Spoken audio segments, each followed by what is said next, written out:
Selamat pagi, selamat pagi. Hari ini hari Ahad, hujung minggu. Macam biasa, kerja sebagai property agent macam ni lah. Kita mencari duit untuk anak isteri.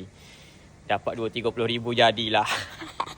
Okay, so hari ini saya ada satu view rumah di Villa, Prima Villa Kemensah. Belakang saya ni rumah nak dijual, harga dia 1.7 juta. So nampaknya buyer dah sampai.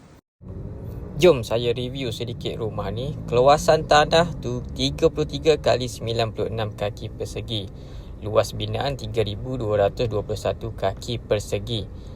So tanah dia memang panjang ke belakang. So belakang ni ada ruang lagi kalau nak buat apa-apalah boleh extend sebab sini individu title.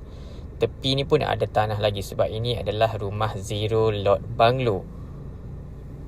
Okey, kita masuk dalam rumah. Sekarang kita masuk ke living hall. Living hall dia cantik, cerah sebab banyaknya pintu, banyak glass door. Kat tepi tu owner dah extend. Asalnya dia adalah open air well.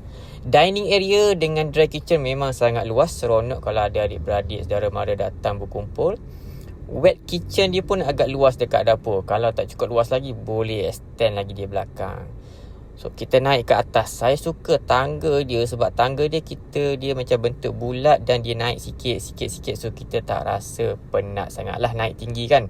So masuk dia ada ruang yang comel untuk family anda berkumpul dekat sini. Ada family hall yang kecil dan ada 3 bilik di atas. Okay, kita masuk bilik master dulu. Bilik master agak luas. Ada ruang baju dekat sebelah kanan hujung tu.